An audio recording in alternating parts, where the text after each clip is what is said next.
தேர்தல் களம் ஒரு பக்கம் வருமானாலும் ஸ்டெர்லைட் சந்தடி சாக்கிலே உள்ளே நுழைய முற்படுவதா அதை எதிர்த்து தூத்துக்குடியிலே மக்களை திரட்டி பொதுக்கூட்டம், ஆர்ப்பாட்டம், வேறு என்ன விதமான அறப்போராட்டம் என்பதை எல்லோரையும் கலந்து இந்த உணர்வு கொண்ட மற்ற கட்சிகள் யாரெல்லாம் கலந்து கொள்கிறார்களோ, அமைப்புகள் கலந்து கொள்கின்றனவோ, அவர்களை எல்லாம் ஒரு சேர திரட்டி மீண்டும் களத்திலே வந்து வைகோ நிற்பான் என்பதை ஸ்டெர்லைட் அதிகார வர்க்கத்துக்கும் அந்த தலைமை பீடத்துக்கும் எச்சரிக்கையாக தெரிவித்துக் கொள்கிறேன். ஆட்சியை நடத்தி கொண்டிருக்கின்ற திராவிட முன்னேற்ற கழகம், அதன் தலைமையிலான மதச்சார்பற்ற முற்போக்கு கூட்டணி மகத்தான வெற்றி பெறும். நான் தொடக்கத்தில் இருந்து சொல்லி வருகிறேன், திராவிட முன்னேற்ற கழகம் தனிப்பெரும்பான்மை பெறும். எனவே கூட்டணி ஆட்சி என்ற பேச்சுக்கு அதிலே இடமே இருக்காது என்பதை கடந்த 3 மாத காலமாக சொல்லி வருவதை மீண்டும் அதனை உங்களுடைய சந்திப்பிலும் அதை நான் வலியுறுத்த விரும்புகிறேன். இந்த அணிக்கு தலைமை தாங்கும் திமுக கழகத்தினுடைய தலைவர், இந்நாள் முதலமைச்சர் மாண்புமிகு அன்பு சகோதரர் தளபதி ஸ்டாலின் அவர்கள் திராவிட மாடல் ஆட்சியை மற்ற மாநிலங்களுக்கெல்லாம் முன்மாதிரியாக நிர்வகிக்கப்பட்ட ஆட்சியை 26க்கு பின்னரும் தொடர்வார் என்று பரிபூர்ணமாக நான் நம்புகிறேன். ஏற்கனவே கூட்டணி வலுவாகவே தான் இருந்தது. தேசிய முற்போக்கு திராவிடர் கழகம் வந்து சேர்ந்திருப்பது ஒரு அடிஷனல் ஸ்ட்ரெங்த். கூட்டணி இன்னும் பலமாகி இருக்கிறது. நேத்தே வந்துட்டாரு. அவர்தான் முதலமைச்சரை பார்த்திருக்காரு, அவரும் அவர் மகனும் போய் பார்த்திருக்காங்க. இந்த ஆட்சி திரும்பவும் வரணும்னு அவரே வாழ்த்திருக்காரு. அப்ப வந்துட்டாருன்னு அர்த்தம்.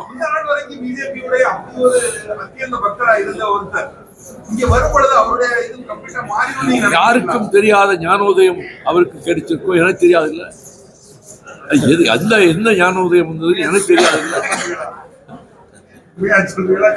இல்லைங்க, நான் ரொம்ப மதிக்கிற சகோதரர் ஓ பன்னீர்செல்வம் ரொம்ப அடிமட்டத்திலிருந்து அதிமுகவில் வளர்ந்து வந்தவர்.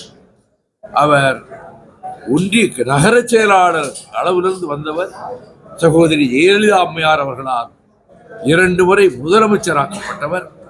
பழுத்த அனுபவம் நிறைந்தவர். அவர் எல்லாவற்றையும் யோசித்து அவர் தன்னுடைய தன்மானத்தையும் தன்னுடைய நிலைப்பாட்டையும் பாதுகாத்துக் கொள்வதற்கு எல்லா விதத்திலும் யோசித்து சடங்கு முடிவுக்கு வரமாட்டார். மிக யோசித்து ஆழ்ந்து யோசித்துத்தான் இந்த முடிவை எடுத்து முதலமைச்சரை பாராட்டி அங்கே கூட்டுக்கு வருவதற்கான சமிக்கையை காட்டியிருக்கிறார். அதாவது நரேந்திர மோடி பெரிய தந்திரசாலி, வெரி கிளவர் மேன்.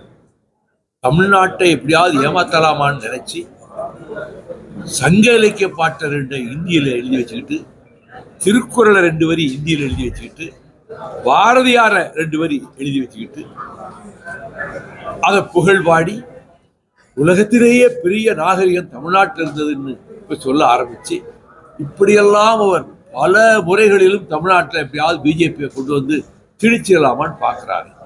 அதை விட விழிப்பாக திராவிட இயக்க வீரர்கள் எவ்வளவு ஆண்டுகளாக எத்தனை பாடுபட்டு ஜெயிலு போராட்டம் இத்தனை சோதனைகளை எல்லாம் கடந்து திமுக திராவிட இயக்கம் வந்திருக்கு. அதனால நரேந்திர மோடி நினைக்கிற மாதிரி எல்லாம் தமிழ்நாட்டில் அவங்க வெற்றி பெற முடியாது, வளரவும் முடியாது. என் தனிப்பட்ட முறையில் என்னுடைய பொது வாழ்க்கையில் என்னை மிக மிக மிக நேசித்தவர்களில் முதலாம் அவர், 2ஆம் அவர் விஸ்வநாத் பிரதாப் சிங். மற்ற எல்லாருமே மதிப்புக்குரியவர்கள் தான். ஆனா வாஜ்பாய் மாதிரி ஒரு லீடரை நான் பார்த்ததில்லை. அத்வானி அதே மாதிரி தான். 2 பேரும் உயர்ந்த தலைவர்கள். அப்ப பிஜேபியினுடைய இருந்த நிலைமைக்கும் இப்ப இருக்கிற நிலைமைக்கு ரொம்ப வித்தியாசம் இருக்கு. பக்கிம் சந்திர சட்டர்ஜி எழுதிய வந்தே மாதரத்தை ஏற்க கூடாது.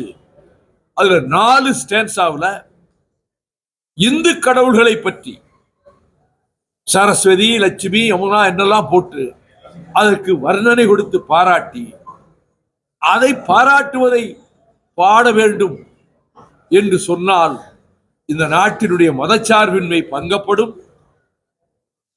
சிறுபான்மை கிறிஸ்தவர்கள், முஸ்லிம்கள் கடுமையாக எதிர்ப்பார்கள்.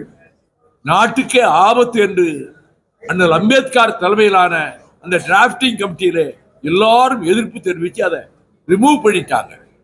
4 ஸ்டேட்ஸாவை ரிமூவ் பண்ணாலும் இந்த 2 ஸ்டேட்ஸாவையும் கூட சர்க்கார் கீதமா பாடக்கூடாதுன்னு முடிவெடுத்துட்டாங்க. இப்போ இவங்க என்ன செய்யிருக்காங்கன்னா அந்த 4 ஸ்டேட்ஸாவையும் சேர்த்து நிராகரிக்கப்பட்ட அந்த 4 பாராக்களையும் சேர்த்து இந்த வந்தே மாதரத்தை தேசிய கீதத்துக்கு முன்னால ஒவ்வொரு நிகழ்ச்சியிலையும் பாடணும், எல்லா அரசு நிகழ்ச்சிகளையும் பாடணும், எல்லா கல்லூரிகள் பள்ளிகளையும் பாடணும் என்று தங்களுக்குள்ள மிருகத்தனமான மெஜாரிட்டியை வைத்துக் கொண்டு படுபயங்கரமான அநீதியான நாட்டின் ஒருமைப்பாட்டுக்கும் மதச்சார்பின்மைக்கும் கூட்டாட்சி தத்துவத்துக்கும் வேட்டு வைக்கின்ற வேலையை மத்திய அரசு நாடாளுமன்றத்திலே நிறைவேற்றிருக்கிற மசோதாவை அதற்கு என்னுடைய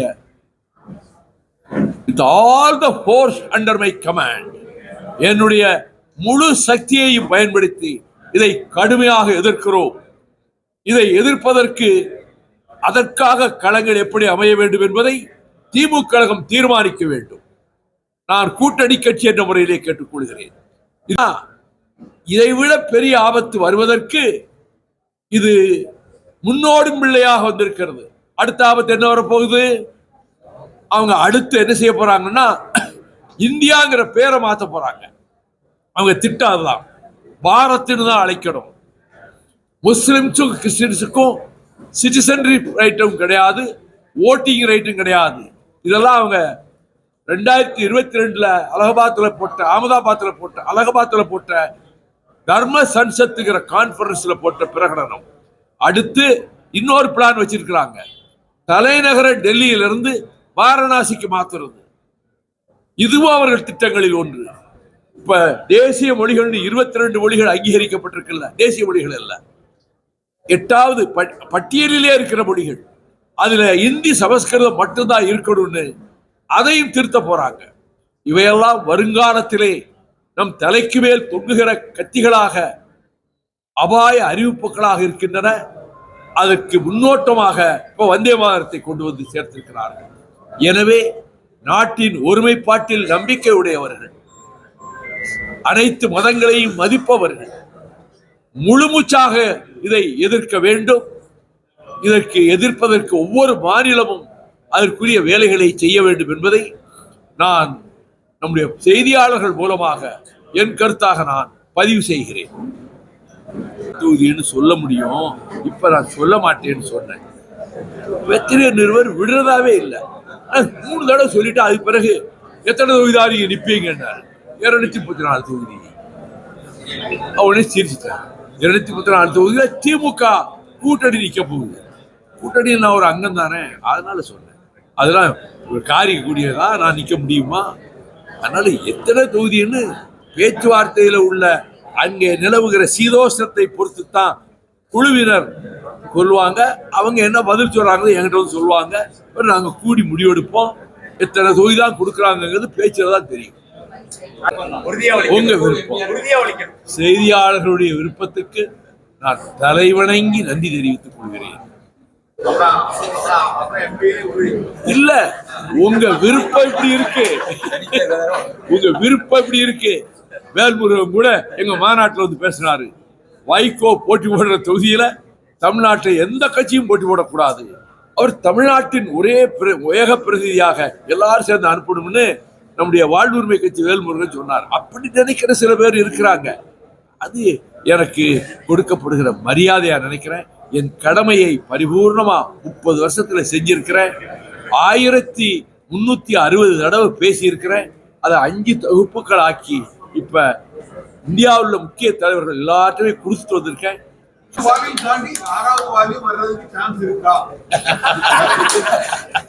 நல்லா, அதாவது திருநெல்வேலி பிரஸ்காரங்க பெரிய கெட்டிக்காரங்க. அது சுதாகர் பயங்கரமான கொக்கிய போட்டா எங்க பதில வாங்கலான்னு பார்க்காரு. நான் கழுவுற மீன்ல நழுவுறான். அதை காலம்தான் தீர்மானிக்க வேண்டும்.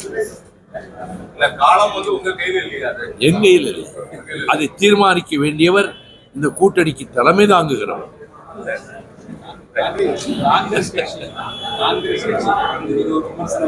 ஒரு கேலியா மாணிக்கத்தாக ஒரு அருமையான நண்பருங்க. அவங்க காங்கிரஸ்கார கட்சி ஆர்ப்பாட்டம் போராட்டம் நடத்தணும், எல்லாரும் சேர்க்கணும்னா அவ்வளவு பேரை திரட்டுறதே மாணிக்க தாகூர் தான். அவர் ராகுல் காந்திக்கு ரொம்ப நெருக்கமான நண்பர், அருமையா வேலை செய்யறாரு.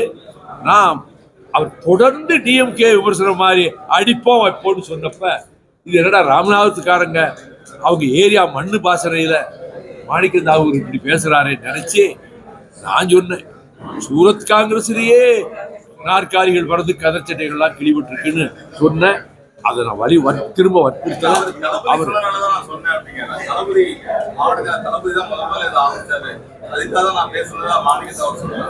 மாணிக்க தாகூர் நான் மதிக்கிற ஒரு நல்ல நண்பருங்க. அவரு எனக்கு நான் சொன்னதுக்கு கடிந்து பதில் சொல்லல, நான் கடந்து போகிறேன். அவருடைய நாகரிகத்தை காட்டுறேன், நானும் அதே நாகரிகத்தை பின்பற்றுறேன்.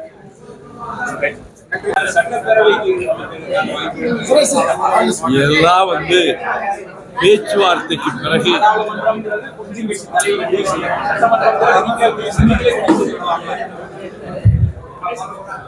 எந்த பதில் சொன்னாலும் அதுதான் 4 கால தலைப்பாயிரும். ஒரு பதிலும் சொல்ல